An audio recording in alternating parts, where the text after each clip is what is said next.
Nurture and support. Nurture and support. This is a podcast theme song.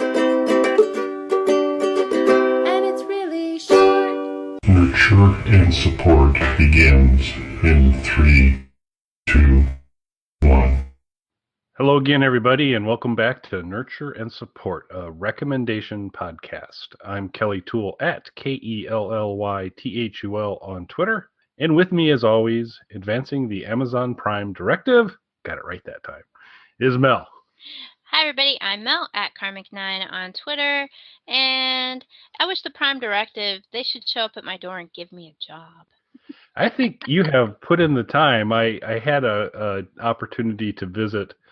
There's a pitched battle going on. Our good friend Mike Walensky, who has been on a couple times, and we, of course, worked with him in some Narcotic Radio. Mike's been doing a podcast called Fireside Chats. And a pitched battle has been developed between Vex Starscream and I on who's going to have been the most frequent guest. Mm-hmm. And Vex recently surpassed me because he did a 4-show residency with Mike and kind of launched ahead. So I returned fire here recently, and Mike was, I think it's a close run. I still think you have the larger track record and consistency, but Mike advances the Amazon Prime Directive pretty aggressively as well. We should get together and take over Amazon. There you go. You'd be two fine additions, but we'll throw Mike under the bus and make sure you get in first. So yes. Absolutely cool with that. All righty. Well, why don't we go ahead and get started? I'll kick it off this week. Mine's not super long. But it's going to be highly useful. The recommendation I'm going to make today is an app. It is an app that is available on both iOS and Android. And if you ever, basically, there's probably a short list of apps you absolutely need to have on your phone. You know, you need to have Google, and you need to have Candy Crush. Kidding. There's Twitter. There's a real small core group of apps you need to have. I would argue that this app should be in that group, that any phone you get at any time, this app should be there, so long as you at least one time a year need to reserve a table at a restaurant. Okay. So if there is never a need ever for you to reserve a table, then it's probably not an essential app. However, even once, I don't know why you wouldn't want to use this. And the app I'm recommending is a wonderful little app called OpenTable, and it's OpenTable, OpenTable, and it's a reservation tool for you. And so what will happen is it doesn't cover every single restaurant in your area. It only covers the restaurants that are participating. But my experience so far has been these aren't just the niche restaurants. These are a bunch of a lot of the better ones, for at least in my location. Mm-hmm. Some of the better restaurants in the area, which is not a particularly high bar because we're not Chicago, we're not New York, but good restaurants from my area, and I've used it in other cities as well, and it works really well. And it's about as simple can be. You go ahead and register, sign up, connect it to an email account, and log in. I believe it's been a while since I actually connected because I've been using it so long, but I believe you might be able to use social media credentials like Twitter or Facebook if you wanted to. And it comes in, it uses your geolocation to determine where you're at, and then fires up the list of restaurants in that area that are available and lists 3 reservation times for that day. And you can just go in, you pick it. So, and it's based on availability. So it's not like, it's only going to show you what's available as its suggested ones. So you can get a pretty good idea. And it's, 15-minute increments. It'll be like 5:45, 6 o'clock, and 6:15. But then you can open up and swing it earlier or later if you want to from there. You go in, you pick the date, you pick the time, the number of people, you hit go, and you got a reservation. Cool. And you're done. It does incorporate, there's a review platform and a rating platform tied to it, so that you can, and they kind of encourage you as you come back out to do that. So I think part of the idea is for the OpenTable community to be sharing with each other good and bad experiences. And they follow up basically the day after you're there. You'll get an email saying, hey, how was your experience at Biaggi's? We'd love to hear a little more about it. And you can go ahead and write something up. So you get a list of local restaurants. So, at home base, it's been really awesome for me because if there's and need to get a reservation, it's a very quick and easy way to knock it off in just a couple seconds, and you get it done. But then you kind of play it out to if you're traveling at all.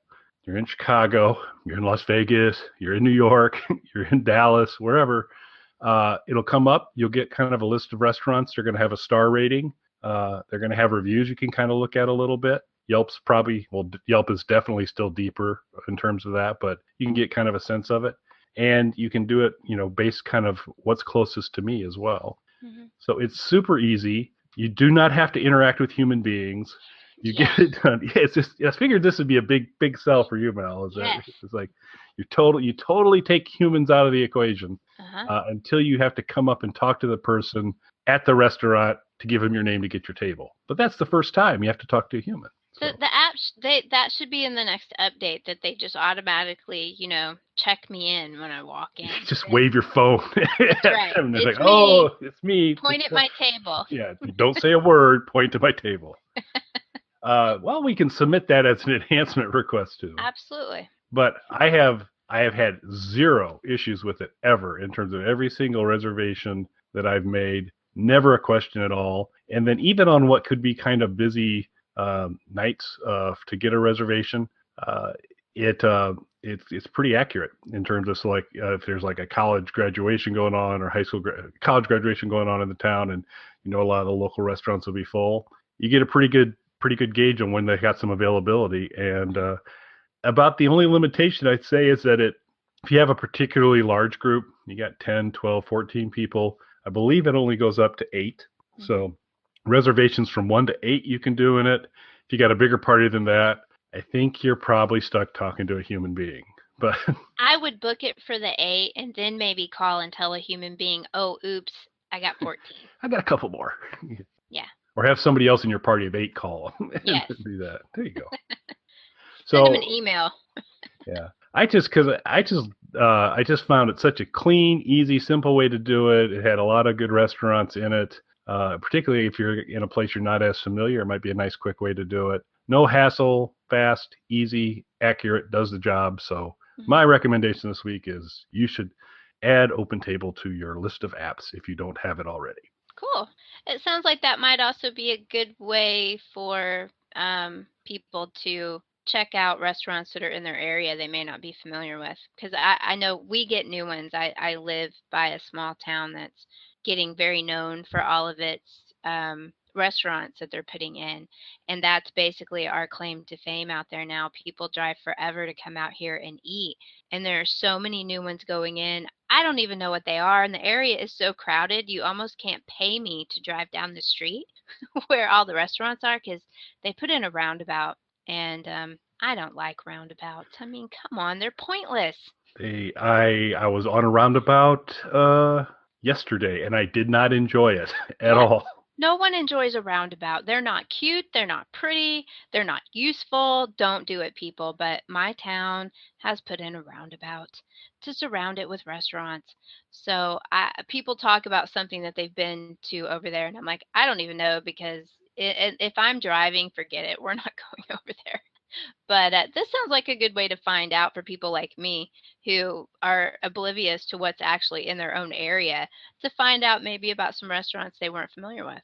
Yeah, I think absolutely. I think, and once you download it and fire it up, you're going to get that list right away. Yeah. Now, it's going to be only the people who have chosen to participate, but like I said, it seems to be, and I guess if you're a restaurant, it's like, hey, this is a pretty clean and easy way. I don't have to, I'm saving staffing time because it's being handled for me. So yeah, that sounds cool. I'm going to have to download that, because no, it isn't on my phone. So I'm going to have to download that and see what it says about all of these local new restaurants I have around here. Cool. Reservations are good. I hate going in and waiting. Because there are people waiting beside you. That's right. And they're loud and they're touching you because there's never enough room for everybody to wait. And it's like, I want to go outside, but I might miss my name. And yeah. So anyway, this sounds good. This sounds doable for me. I'd rather talk to a robot. That's right. It's all the good things. It's convenience and further distance from humanity, which to me is like a win-win. So absolutely. I'm all for it. Absolutely. Speaking of further distance from humanity, that goes right into my recommendation this week. Folks, if you're listening at home, we don't plan it. It just, the magic just happens. I have a game recommendation that this is not particularly a new game, but it's always changing. It's actually still in alpha testing, which means that they don't have the final game ready yet. They're still adding features and testing things out, but what they do have up is a sandbox mode, which is pretty cool. So this game is called The Long Dark, and it's by Hinterland Games, and it's a survival game after it's a post-disaster survival game. So in the sandbox mode, the only people that you come across are dead. They're frozen corpses. Best people. Can you shoot them? You know, if you ever manage to find a rifle, you could waste your very valuable ammunition probably shooting the dead bodies, but this is a game that does its very best to try and make survival in the frozen wasteland of Canada to be as realistic as possible. So, the general story here, when the story mode comes out, like I said, this game is just in sandbox mode right now, which is basically just a big open world that when you start a game, you get dumped into. So the story is that you're a crashed pilot. Basically, some geomagnetic disaster has happened. I don't know if we're talking about the poles flipping, but whatever. Technology has stopped working. And you crash your plane into the Canadian wilderness, and it is freezing cold. You have very minimal supplies. You are not really appropriately dressed for this environment, and you have to learn to stay alive. Apparently, the people that are behind this game don't really believe in giving you a lot of help because the point of it is that it's a survival game. You need to think, you need to look at the environment, and you need to figure it out. So they don't really start the game off with any really sort of help. You're dumped in a wasteland, you're freezing. What do you do? What's the first thing that you think that you need? It's like, A gun. You need a gun. I would want a gun. The Yeah. way I play, but so I would probably go for wood. Yes. So you can open up, you hit the tab key. This is a PC game. I think it would probably port very well over to tablet gaming, but I don't know if they have any plans to do that right now. Right now, this is a PC only game. And you hit the tab key, it pops up a menu where forage wood is one of your options. You also have a bedroll, which also helps you stay warm. But you have access to an inventory, but one of the important things that the tab screen will give you is the current temperature, the wind chill, what it feels like to you, and your current calories and how hungry and how thirsty and your body condition, all of that sort of things. This ends up being very much a game of calorie management. So all of us Western civilized people are running around trying to cut our calories. And in this game, you're desperate to get calories because you're freezing and you're going to be working your butt off trying to find supplies. And there's the added factor of wolves. there are wolves in the Canadian wilderness, and they think you're pretty tasty. So, when you start the game, you have no weapons on you. Um, these are things that you're going to have to find. So, the main weapons that you find in the game are a knife, a hunting knife, a hatchet, and eventually, if you're very good and you're very lucky, you'll find a rifle. And if you find a rifle, hopefully you'll find a few bullets to go along with it because they're pretty scarce. But the rifle itself, in my experience so far, has been pretty difficult for me to find a rifle of the games that I have played. So you've got to stay warm. Essentially, you need to find some shelter. Then you have to start worrying about what you're going to eat. So you basically turn into a scavenger that is having to roam this wilderness. It turns out in the first map that you're going to be playing is called Mystery Lake. You can find some lake cabins around the lake, a camp office. There's a trapper's cabin that you can find. There's different things scattered around the map that if you live long enough, you can find and will help you stay alive, but it's definitely a game where you have to think about things and manage your time. This game is also, even though it's an alpha, it is beautiful. They have done so much work on the artwork in the game. Is just really really well done. You've got sunsets.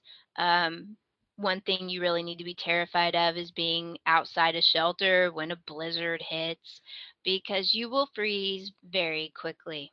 So it's everything that you think about a scavenging type game. Is you've got to find clothing. There are different kinds of clothing that you will stumble across that will give you different factors of warmth and wind chill resistance.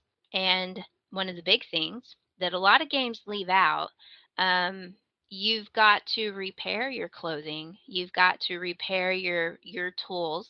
They degrade as you use them, and depending on the conditions that you come across and the conditions that you're using your tools in, you will degrade them even faster. So you have to find the equipment to be able to repair your clothes. You've got to find a sewing kit so that you can sew up the holes in your clothes so you don't freeze to death. Huh. So when was the last time you had to sew in a game?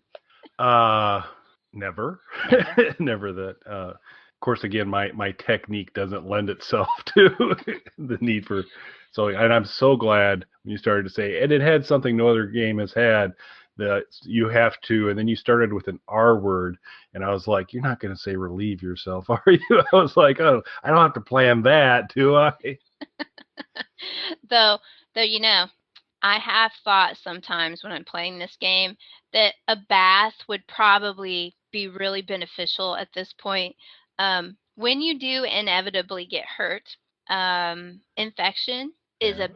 is a big risk. So there are first aid kits that you'll find in a lot of buildings. You'll find painkillers around, antibiotics, bottles of hydrogen peroxide, which are really heavy, and you can only carry so much. So basically, a lot of the things that are very important to your survival actually weigh quite a bit. Now, I will tell you something really stupid that I did in one of my very early games, and I ended up having to look up what the problem was, but I died of thirst.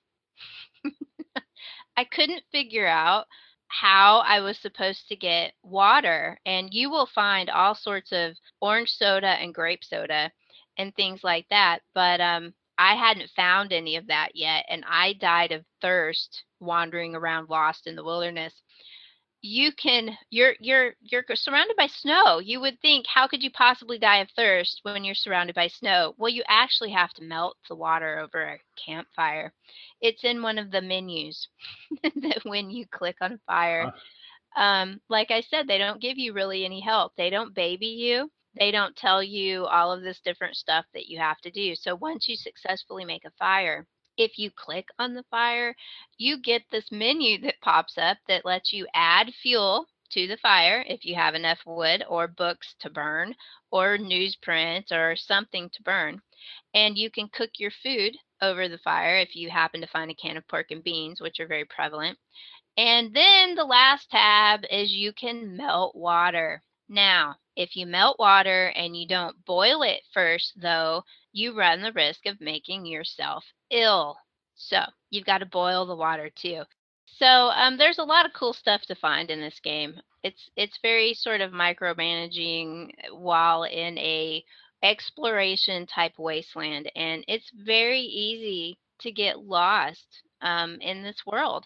It all looks the same. You're in a snow-covered forest for the most part until you stumble across a lake or a creek or something like that.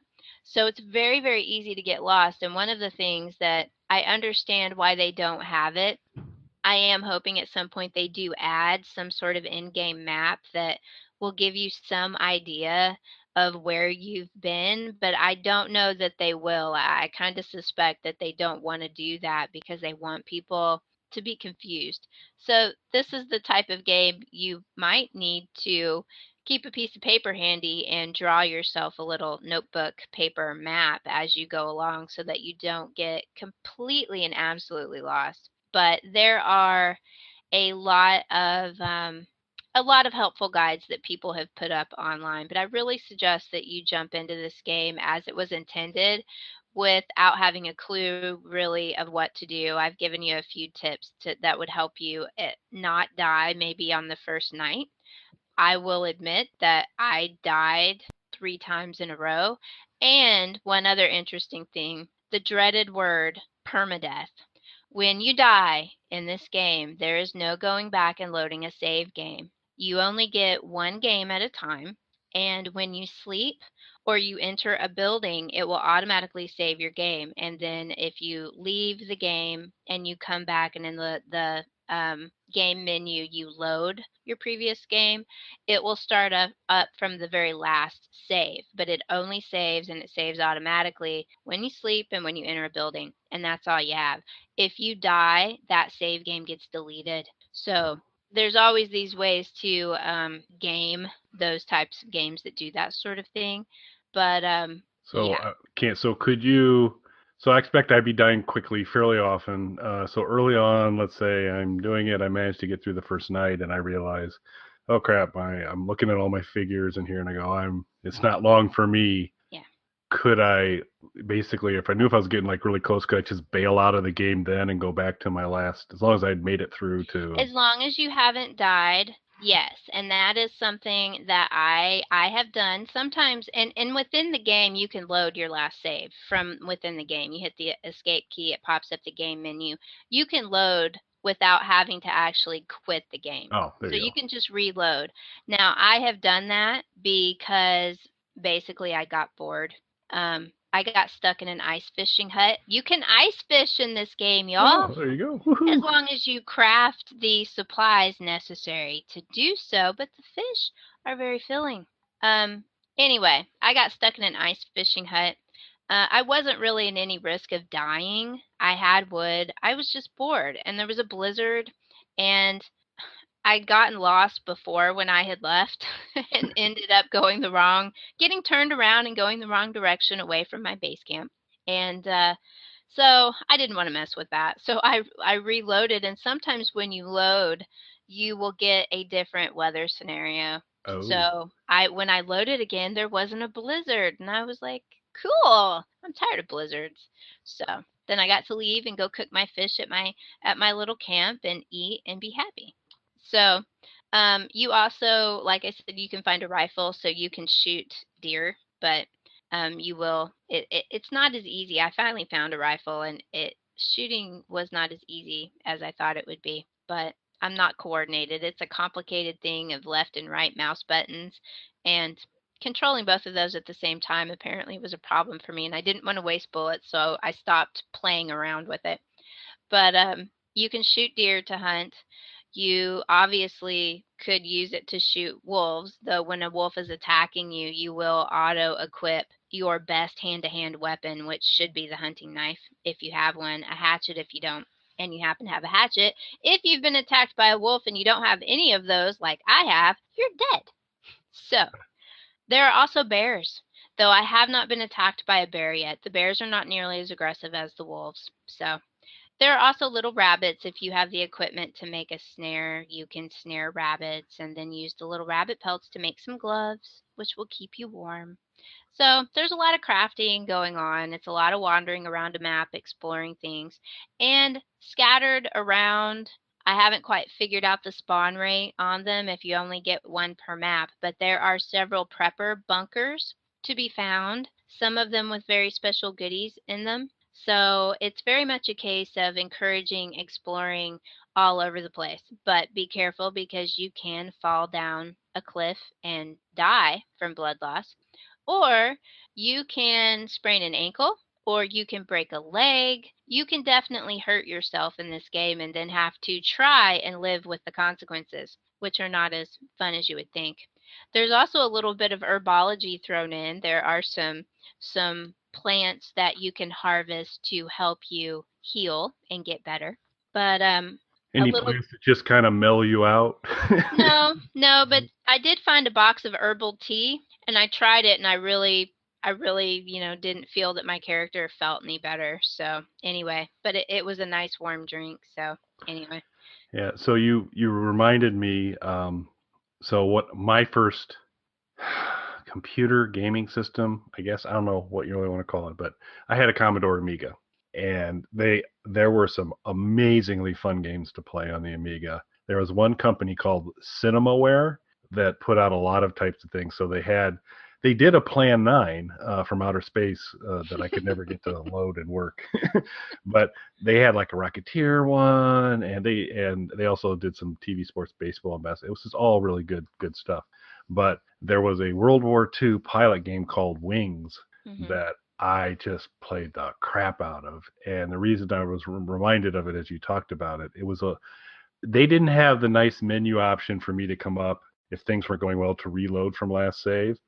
But as you're playing this game, you're an ace, you're a pilot, and you're, depending on how you're doing, you're getting certain wards and all that. And as the game progresses, it's showing how you're doing versus actual aces. So you're on a timeline. So you say, hey, I've got more kills than the Red Baron, or these. So you kind of see where you're at and all this type of thing. And I really wanted to do well, and I was typically doing pretty well. But every once in a while, dogfight doesn't turn out the way you'd like. Kind of make some wrong choices.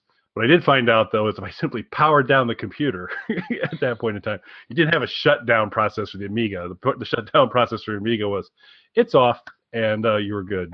And so I did find out that if things had turned out badly, then I was in trouble. As long as I hadn't crashed and died yet, I could just shut it off, and then when it would come back, it would have forgotten my last adventure. Your horrible failure. Horrible failure. So I ended up being just remarkable with hundreds of kills because I had found the invincibility mode.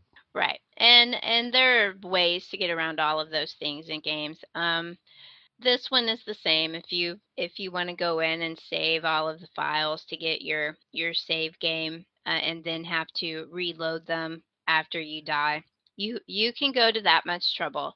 Now you only get to run one game at a time, which I'm a chronic. I'll have several different versions of a game running that I switch back and forth between. So that's one of the things that I was like, wow, just one game at a time. But it's a very immersive game. It's a really big world. You do get. I didn't mention where you get this game. I did mention Steam.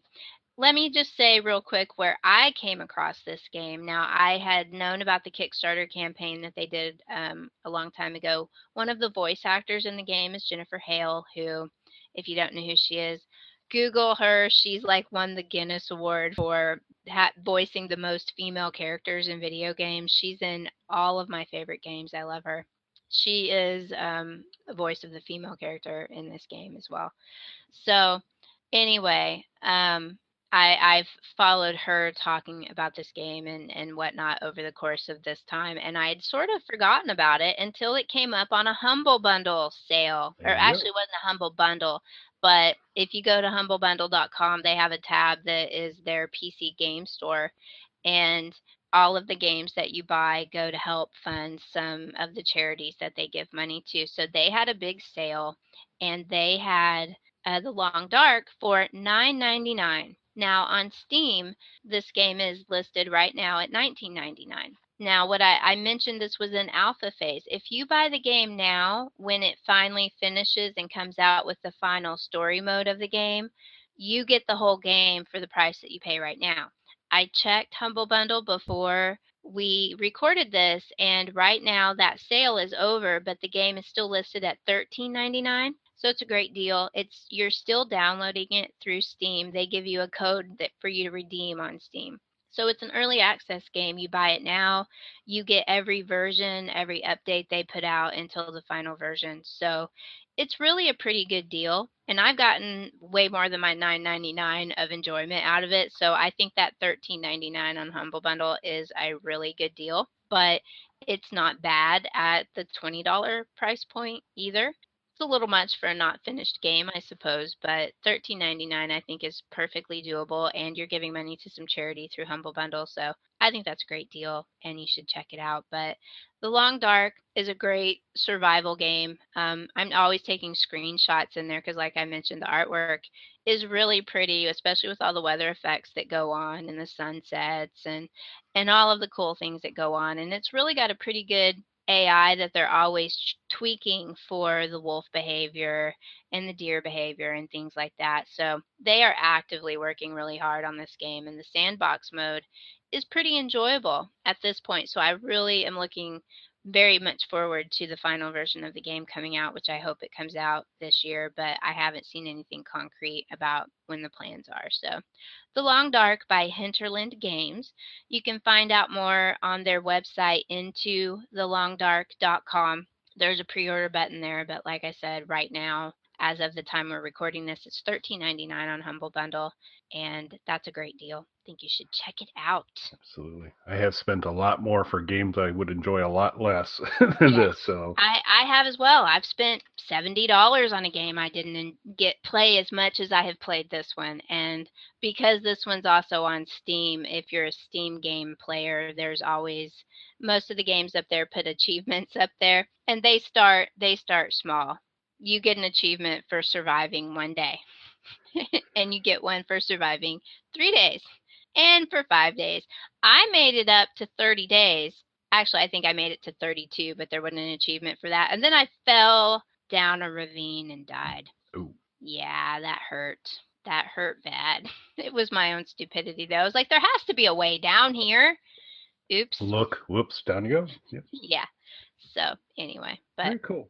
it's a cool game. I like it. I've really enjoyed playing it. You can lose hours wandering around lost in the wilderness, but it just tickles me, the granola bars and the energy bars and everything that you find, and then the fishing and the rabbit catching and scavenging carcasses from wolves. It's fun. Any Funyuns? Not yet. You know, Keep it they're hope. really, I don't know if Funyuns are prevalent in Canada. They're really trying to make this game very Canada centric. Ah, Is what I've read, but I don't know, not being familiar with the brands of soda that they have up there, but there's always the same brands of soda. I'm really hoping that they branch out on some of the some of the different consumables that you can find. There's beef jerky, some generic candy bars and things like that, but I keep coming up with all sorts of things of, they need protein powder. That would be a great thing for somebody to find, and it takes up way too much space in your backpack. So you would really have to think about it really hard. Do I really want this protein powder? Do I need it? that'd be- That would be one of those things I agonized over, because I agonize over all the little decisions, people.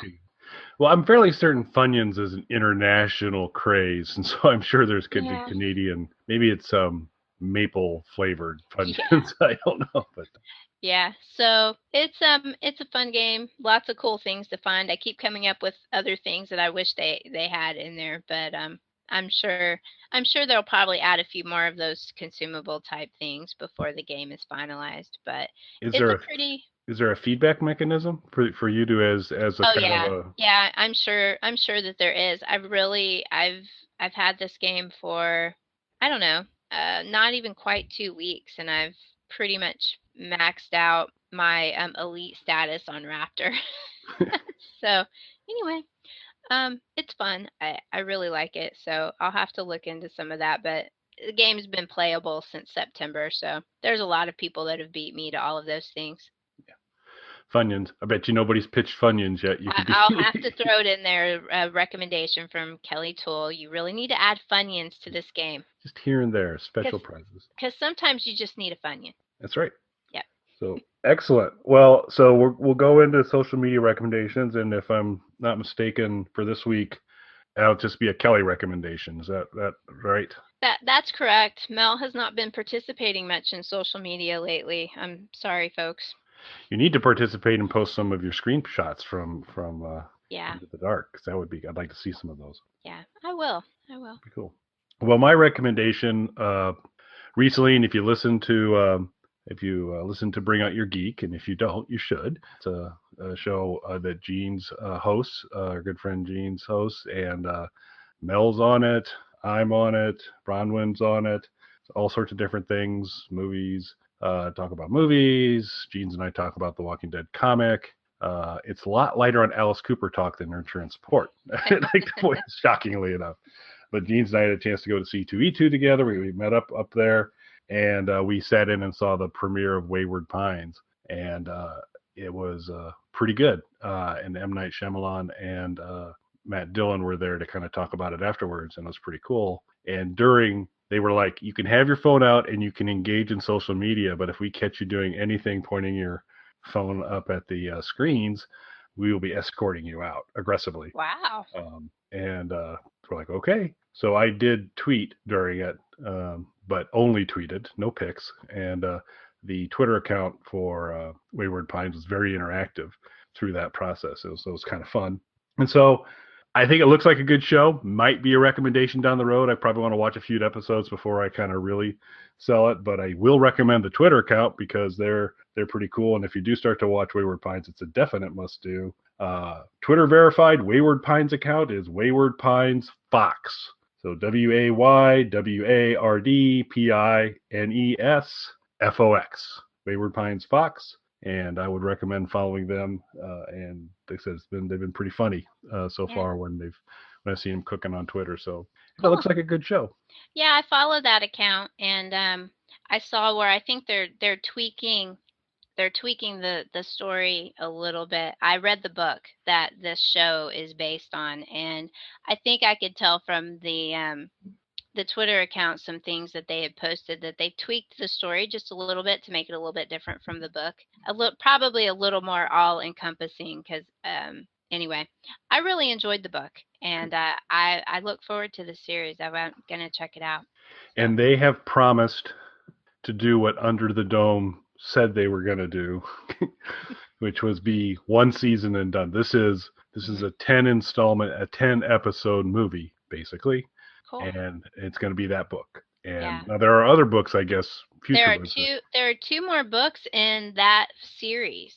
So yeah, but I have not read the second book yet though, so I'm not sure. I don't want to give any spoilers away. I thought it was a continuation, but it may not be. So anyway, but I enjoyed the book. I thought it was different and interesting. So I'm gonna watch the show, see how they do.